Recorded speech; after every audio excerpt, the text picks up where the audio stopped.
부처님께서 사라쌍수 아래서 열반에 드실 때의 일입니다. 이질로 육신이 쇠약해지신 스승님 주위에서 제자들은 슬픔을 감추지 못하고 울었습니다.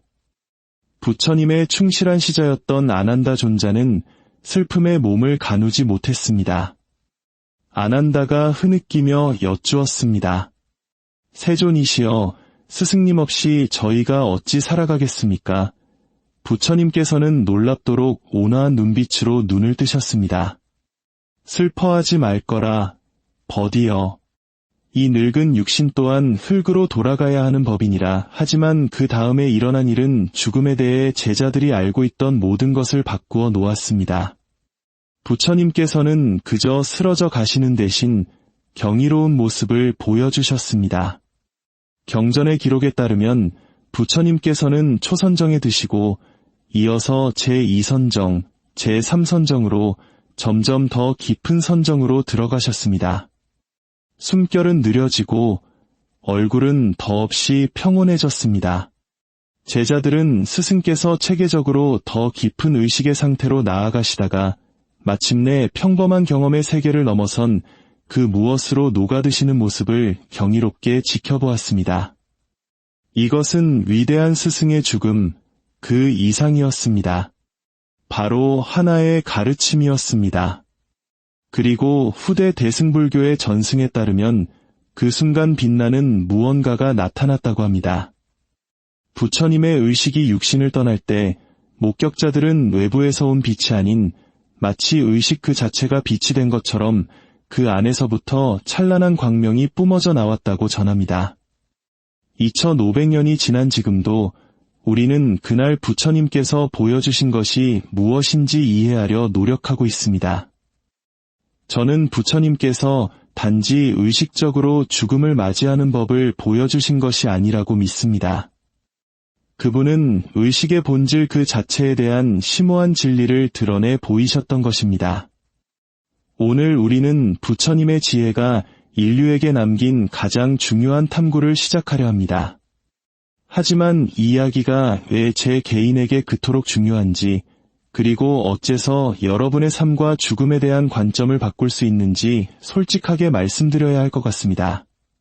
몇 년 전 저는 죽음에 대한 깨어남이라고밖에 표현할 수 없는 경험을 했습니다.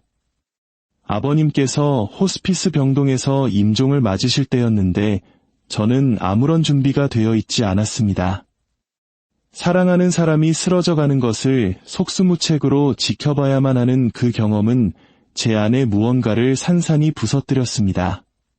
그날 밤 저는 슬픔 때문만이 아니라 아버지께 방금 무슨 일이 일어났는지 전혀 알 수 없다는 끔찍한 깨달음 때문에 잠을 이룰 수 없었습니다.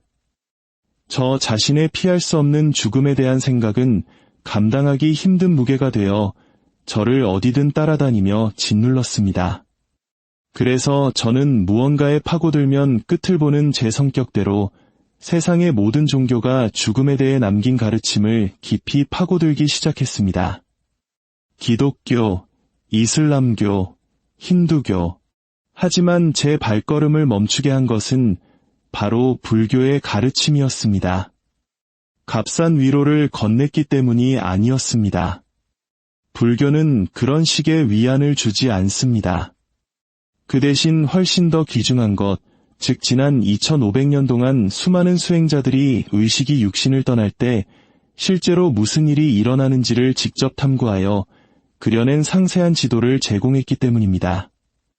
오늘 우리는 불교의 죽음에 대한 탐구 시리즈를 시작합니다. 우리가 함께한 여정을 되돌아보면 불교가 왜 신을 믿지 않는지에 대해 탐구했고 모든 존재의 근원에 있는 공에 대해서도 살펴보았습니다. 오늘 밤 우리는 불교의 가장 심오한 신비 속으로 한 걸음 들어갑니다. 불교는 죽음에 대한 우리의 생각을 송두리째 뒤집는 가르침을 전합니다. 죽음은 끝이 아니라 변화라는 것입니다. 그리고 불교의 여러 전통들은 이 신비로운 여정을 항해하기 위해 각기 다른 길잡이를 발전시켜 왔습니다. 하지만 제 관점을 완전히 바꾸어 놓은 것은 바로 이것이었습니다. 현대 과학이 이 고대의 통찰들이 사실임을 증명하기 시작했다는 점입니다. 한때 회의론자였던 저조차도 설득될 만큼 말입니다. 준비되셨습니까?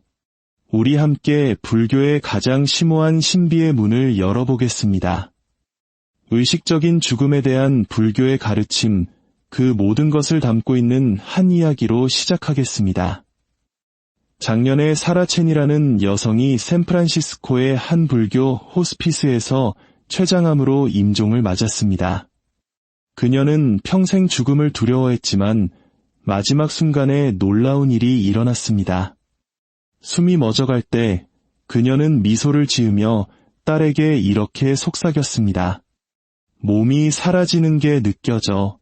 하지만 나는 여전히 여기 있구나. 스님들의 가르침과 똑같아 그녀의 죽음은 끝이 아니라 하나의 수행이었습니다. 이 이야기는 불교의 가장 근본적인 가르침을 보여줍니다. 죽음은 종착역이 아니라 실제로 무슨 일이 일어나고 있는지 이해한다면 우리가 그 과정을 온전히 알아차리며 항해할 수 있는 여정이라는 것입니다. 그렇다면 불교에서는 우리가 죽을 때 실제로 무슨 일이 일어난다고 가르칠까요? 대부분의 사람들이 믿는 것과는 전혀 다른 세 가지 통찰이 있습니다. 첫째, 육신을 떠나는 영원불멸의 영혼이란 없습니다. 부처님께서는 우리가 나라고 부르는 것은 실은 끊임없이 변화하는 5가지 무더기, 즉 오온의 집합일 뿐이라고 가르치셨습니다. 강물의 이는 소용돌이를 떠올려 보십시오. 소용돌이는 분명한 형태를 가지고 있어 마치 하나의 독립된 실체처럼 보이지만 사실은 그저 물이 특정한 방식으로 움직이는 현상일 뿐입니다. 소용돌이가 사라질 때 무엇이 죽는 걸까요? 애초에 실체랄 것이 아무것도 없었습니다. 둘째, 죽음은 소멸이 아니라 변화입니다. 계속되는 것은 바로 업의 흐름, 즉 우리가 행하고 생각하고 의도했던 모든 것들의 운동 에너지입니다. 우리가 업에 대한 영상에서 탐구했듯이 이것은 우주적인 상벌의 개념이 아닙니다. 그저 자연스러운 인과응보일 뿐입니다. 마치 한쪽 해안에서 다른 쪽 해안으로 에너지를 실어 나르는 파도와 같습니다. 물 자체는 계속 바뀌지만 파도의 흐름은 이어지는 것처럼 말입니다.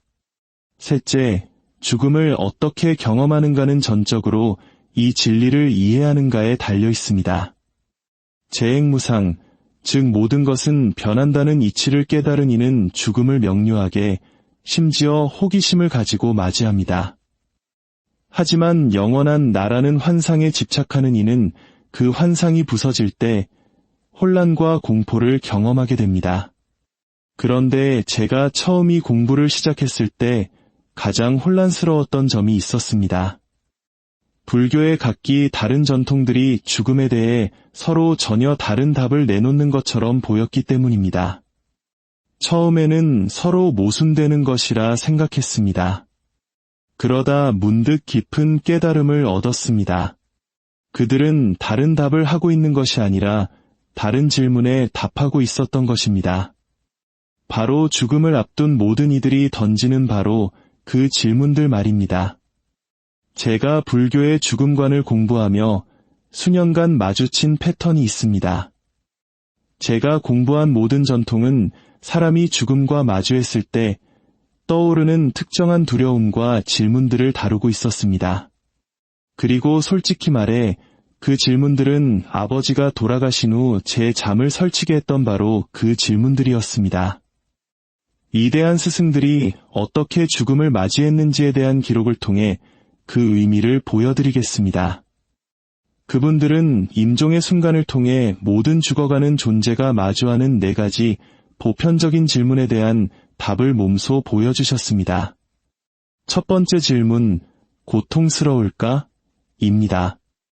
태국의 숲속 수행 전통에서 아잔 차 스님과 같은 큰 스님들은 임종을 앞두고 그 마지막 나날들을 종종 가르침의 기회로 삼으셨습니다. 아잔 차 스님께서 당뇨 합병증으로 육신이 쇠약해져 가실 때 고통스러워하는 대신 놀라운 모습을 보여주셨습니다. 제자들에게 이렇게 말씀하시곤 했습니다. 잘 보아라. 이 몸이 어떻게 본래의 원소로 돌아가는지를. 이 낡은 수레는 부서지고 있지만 수레를 몰던 주인은 그 길을 계속 가는 것과 같단다. 이것이 바로 죽음의 과정이 어떠한지에 대한 상자부 불교의 답입니다.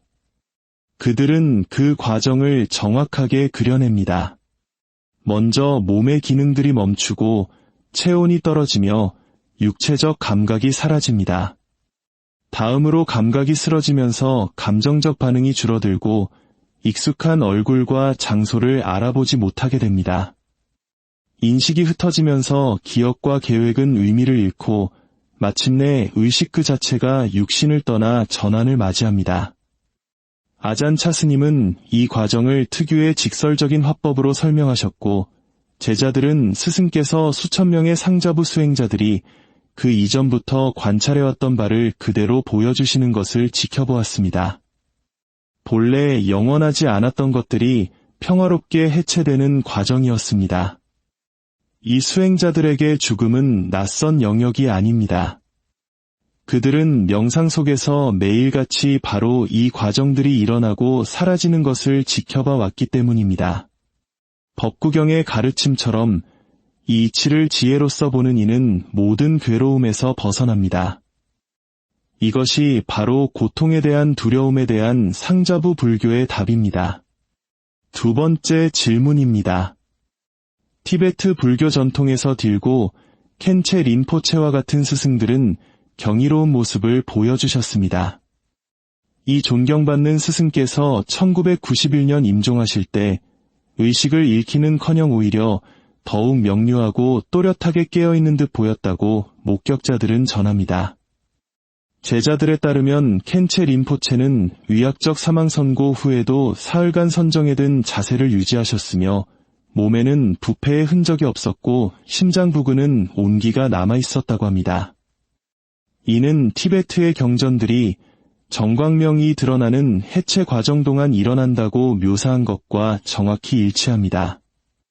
이것이 바로 티베트 불교의 답입니다.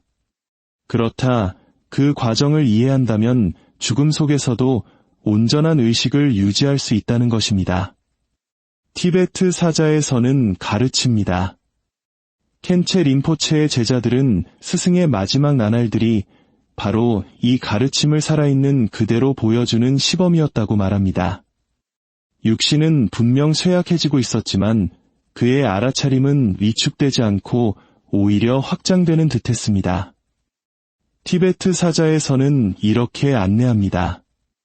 이 빛이야말로 그대의 본성이니 이 깨어있음 속에 편히 머물라. 이것이 바로 티베트 수행자들이 의식적인 죽음이라 부르는 것입니다.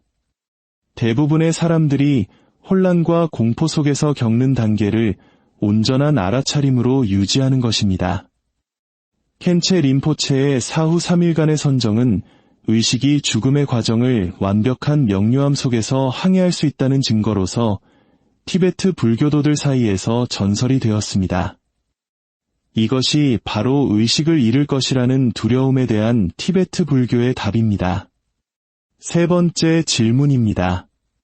선사들은 역사적으로 놀라운 평정심, 때로는 유머를 가지고 죽음을 맞이했습니다. 15세기의 이큐 선사는 마지막 순간에 임종계를 남겼습니다. 더욱 인상적인 것은 13세기의 도겐 선사였습니다. 마지막 가르침을 청하는 제자들에게 그저 침묵으로 답하시고는 고요히 열반에 드셨습니다. 이것이 선불교의 가장 근본적인 답입니다. 죽을 나가 본래 없으니 죽음 또한 없다는 것입니다. 우리가 죽음이라 부르는 것은 사실 나라는 환상이 마침내 녹아내려 언제나 진실이었던 본래의 모습을 드러내는 과정일 뿐입니다. 도겐 선사께서 정법안장에서 가르치셨듯 자기를 배운다는 것은 자기를 잊는 것이다. 이 선사들은 죽음이야말로 무아의 궁극적인 드러남이라는 가르침을 몸소 보여주셨습니다. 죽음 앞에서의 그들의 평온한 수용, 심지어 웃음은 현실 부정이 아니었습니다. 그것은 실체 있는 무언가가 끝나는 것이 아니라는 깨달음이었습니다. 애초에 실체 있는 무언가가 시작된 적도 없었기 때문입니다. 이것이 바로 나라는 존재가 사라질 것이라는 두려움에 대한 선불교의 답입니다. 네 번째 질문입니다. 정토불교는 아마도 의식적인 죽음에 이르는 가장 가까운 길을 제시할 것입니다. 역사에 기록된 수많은 사례들을 보면 특별한 수행을 하지 않은 평범한 신도들이 그저 순수한 믿음과 염불을 통해 평화롭게 죽음을 맞이했습니다. 그 수행은 아름다울 만큼 간단합니다. 아미타 부처님의 이름을 온전한 믿음으로 부르는 것입니다. 복잡한 수행의 성취는 필요하지 않습니다. 오직 부처님의 무한한 자비심에 온전히 귀의하는 마음만 있으면 됩니다. 정토불교의 창시자인 신란성인은 근본적인 가르침을 전했습니다. 이것은 단지 믿음이 아니라 부처님의 자비는 스스로 전혀 자격이 없다고 느끼는 이에게까지 미친다는 것을 깨닫는 것입니다.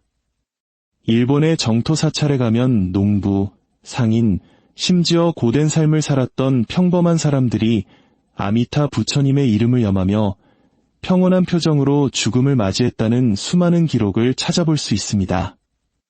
그들의 얼굴에 평화가 깃들었던 것은 자신의 수행 성취보다 더 위대한 무언가에 온전히 자신을 내맡겼기 때문입니다.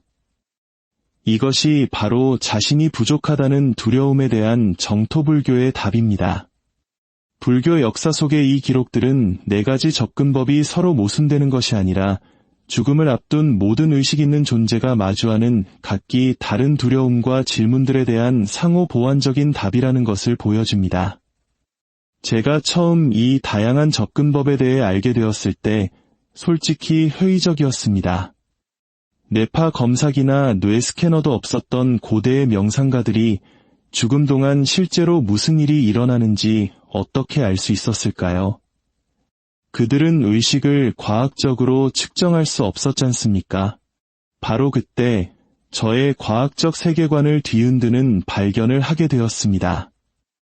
여기서부터 저의 불교 죽음학 연구는 제 유물론적 가정의 정면으로 도전하는 예상치 못한 전환을 맞이했습니다. 저는 이 가르침들을 아름다운 비유, 영감을 주는 철학, 이안을 주는 신화 정도로 여기려 했습니다. 그러다 한 연구를 접하게 되었습니다. 네덜란드의 심장 전문의인 핀반 롬멜 박사는 수십 년간 의학적으로 사망했던, 즉 심장 박동과 뇌활동이 없었지만 그 경험에 대한 상세한 기억을 가지고 돌아온 환자들을 연구했습니다. 반 롬멜 박사는 이렇게 말했습니다. 저를 놀라게 한 것은 이들의 증언이 고대 불교 문헌의 묘사와 놀라울 정도로 일치한다는 점이었습니다. 환자들은 자신의 몸을 떠나 빛의 터널을 통과하고 영적인 존재들을 만났다고 묘사했습니다. 그 과정은 티베트 불교에서 말하는 바르도의 여정과 거의 동일했습니다. 하버드대 신경외과 의사인 에벤 알렉산더 박사는 박테리아성 뇌수막염으로 7일간 혼수 상태에 빠져 의식을 주관한다고 여겨지는 심피질 기능이 완전히 정지되었을 때 이 사실을 개인적으로 발견했습니다. 그는 사랑이 넘치는 존재의 인도를 받으며 놀라운 세계를 여행했던 생생한 기억을 가지고 돌아왔습니다. 알렉산더 박사는 이렇게 말했습니다. 그 경험은 명상가들이 수세기 동안 묘사해온 것과 완전히 일치했습니다. 이것은 의식이 뇌의 산물이 아니라 어쩌면 실제의 근원일 수 있음을 시사합니다. 물론 모든 과학자가 이런 해석에 동의하는 것은 아닙니다. 많은 이들은 임사체험이 심정지 상태에서 뇌의 화학작용, 즉 남아있는 신경활동이나 산소 부족, 신경전달 물질의 방출 등으로 설명될 수 있다고 주장합니다. 학계의 논쟁은 계속되고 있으며 우리 또한 이러한 다른 설명들을 인지해야 합니다. 하지만 저를 진정으로 설득시킨 것은 매일 죽음을 지켜보는 호스피스 병동에서 일하는 분들과의 대화였습니다. 크리스토퍼 커 박사는 임종을 앞둔 환자들이 이미 세상을 떠난 사랑하는 사람들, 영적인 세계, 그리고 심오한 평화를 가져다주는 인도된 여정에 대한 일관된 환영을 보고하는 수천 건의 사례를 기록했습니다. 호스피스 간호사인 사라 마르티네즈는 제게 이렇게 말했습니다. 불교 신자 환자들은 가장 의식적인 죽음을 보여줍니다. 마치 상세한 지도를 가진 것처럼 그 과정을 항해해요.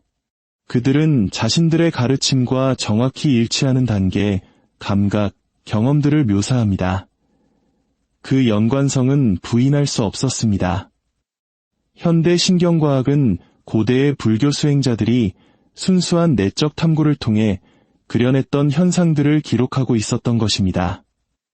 하지만 바로 그때 저는 가장 중요한 질문을 놓치고 있다는 것을 깨달았습니다. 그래서 뭐란 말인가? 이것이 내가 어떻게 살아야 하는지, 내 자신의 피할 수 없는 죽음을 어떻게 맞이해야 하는지에 대해 실제로 무엇을 의미하는가? 그때 모든 것이 제자리를 찾았고 제 삶을 완전히 바꾸어 놓았습니다. 죽음에 대한 공부를 시작한 지 6개월쯤 되었을 때였습니다. 어느 날 저녁 명상을 하다가 여전히 아버지의 죽음에서 비롯된 불안의 무게를 짊어지고 있는 저를 발견했습니다. 불교의 모든 이론을 배웠지만 저는 여전히 근본적으로 두려웠습니다. 그때 무언가 변화가 일어났습니다. 저는 큰 스님들이 보여주셨던 죽음의 정광명, 즉 의식이 자신의 본성을 자각하는 그 순간에 대해 성찰하고 있었습니다. 문득 모든 것을 바꾸어 놓은 질문 하나가 떠올랐습니다. 만약 이 맑고 밝은 빛이 죽을 때만 나타나는 것이 아니라면 어떨까? 저는 명상에 잠겨 앉아 있었습니다. 그리고 처음으로 제 생각들을 그저 지켜보고 있는 알아차림 그 자체에 주목했습니다. 생각의 내용이 아니라 생각들이 일어나고 사라지는 그 공간 말입니다. 그 안에서 무엇이 일어나든 전혀 영향을 받지 않는 것처럼 보이는 이 빛나고 아는 존재를 말입니다. 바로 이것이었습니다. 모든 죽음에 대한 가르침이 가리키고 있던 것이 바로 이것이었습니다. 생각들이 일어나고 사라짐을 지켜볼 수 있는 그 알아차림은 육신이 생겨나고 사라짐을 지켜볼 수 있는 바로 그 알아차림이었습니다. 삶의 모든 변화 속에서도 변치 않고 머무는 그 의식은 죽음을 항해하게 될 바로 그 의식이었습니다. 저는 먼 미래의 경험에 대해 배우고 있었던 것이 아니었습니다. 이미 여기에 존재하고 이미 불생불멸하며 이미 생사의 모든 드라마로부터 자유로운 그것을 발견하고 있었던 것입니다. 지금 당장 시도해볼 수 있는 실질적인 수행법이 있습니다. 명상 중에 생각이 일어나고 사라지는 것을 알아차릴 때 여러분은 죽음 그 자체를 연습하고 있는 것입니다. 숨을 내쉴 때마다 우리는 작은 죽음을 경험하는 셈입니다. 이것이 바로 지금 여기에서의 수행입니다. 만약 아직 명상을 시작하지 않으셨다면 전문가처럼 명상하는 법에 대한 저희 안내서를 확인해 보십시오. 오늘 우리가 탐구하는 내용을 이해하는 완벽한 기초가 될 것입니다. 명상을 하며 생각들이 고요해질 때마다 저는 죽음의 자각을 연습했습니다. 감정이 일어나고 사라지는 것을 동일시하지 않고 지켜볼 때마다 저는 궁극의 내려놓음을 연습했습니다. 알아차림의 내용이 아닌 알아차림 그 자체를 자각하는 매 순간 저는 죽음을 초월하는 그 깨달음을 준비하고 있었던 것입니다. 이것이 바로 죽음을 공부하는 것이 삶을 변화시키는 이유입니다. 미래의 어떤 사건을 대비하게 해주기 때문이 아니라 바로 지금 이 순간 작동하고 있는 의식의 파괴될 수 없는 본성을 드러내주기 때문입니다. 두려움이 하룻밤 사이에 사라지지는 않았지만 근본적인 무언가가 바뀌었습니다. 죽음은 더 이상 두려운 미지의 대상이 아니라 호기심 어린 질문이 되었습니다. 이 모든 정신활동이 마침내 완전히 고요해지면 어떤 느낌일까? 순수한 알아차림은 그것을 방해할 것이 아무것도 남지 않았을 때 자기 자신에 대해 무엇을 깨닫게 될까? 상자부 불교의 무상에 대한 관찰을 통해서든 선불교의 무아에 대한 깨달음을 통해서든 정토불교의 은총에 대한 기의를 통해서든 혹은 티베트 불교의 의식상태 항해를 통해서든 모든 불교의 죽음 수행은 같은 발견을 가리킵니다. 죽음을 의식적으로 항해할 수 있는 그 알아차림은 어떤 경험이든 의식적으로 항해할 수 있다는 것입니다. 죽음을 이해하는 것은 단지 임종을 준비하게 하는 것이 아니라 애초에 의식적으로 존재한다는 것에 기적에 눈뜨게 합니다. 아버지의 죽음을 되돌아보며 저는 아버지가 제가 알기를 바라셨을 무언가를 찾았다는 것을 깨달았습니다. 우리를 이어주던 그 사랑 또한 이 파괴될 수 없는 알아차림의 일부였다는 것을, 죽음은 우리 관계의 가장 본질적인 것을 건드릴 수 없었습니다. 우리는 죽음의 순간 그 자체에 대한 불교에 의해 모든 죽어가는 이가 마주하는 4가지 질문, 그리고 각기 다른 전통들이 의식적인 떠남을 위해 제공하는 항의 도구들을 탐구했습니다. 하지만 우리는 여정의 시작만을 살펴보았을 뿐입니다. 의식이 육신을 떠난 뒤에는 과연 무슨 일이 일어날까요? 여기서부터 불교의 가르침은 실로 우리의 상상을 초월합니다. 티베트 전통에 따르면 정광명의 순간이 지난 후 의식은 어떤 존재도 경험할 수 있는 가장 기이한 여정으로 들어섭니다. 바로 법성의 바르도입니다. 그곳에서는 생각이 곧바로 현실로 나타나고 카르마의 환영들이 압도적인 강렬함으로 일어나며 수많은 생애에 걸쳐 축적된 패턴에 따라 다음 생의 조건들이 형성됩니다. 우리는 티베트 사자의 서탐구에서 이 부분을 잠시 다루었지만 다음 주에는 이 신비로운 여정을 훨씬 더 깊이 파고들 것입니다. 이 중간 상태는 최대 49일까지 지속될 수 있습니다. 하지만 여기 다음 여정을 안내할 놀라운 깨달음이 있습니다. 만약 사후의 여정이 심장이 멎을 때 시작되는 것이 아니라 바로 지금 이 순간 우리가 살고 있는 의식 그 자체의 본질이라면 어떨까요? 생각해 보십시오. 꿈속에서는 당신의 생각이 당신이 경험하는 현실이 됩니다. 강렬한 감정에 휩싸일 때 당신의 내면 상태가 당신이 인식하는 세상을 창조합니다. 명상 중에는 마음의 투사물들이 살아있는 존재처럼 일어나고 사라집니다.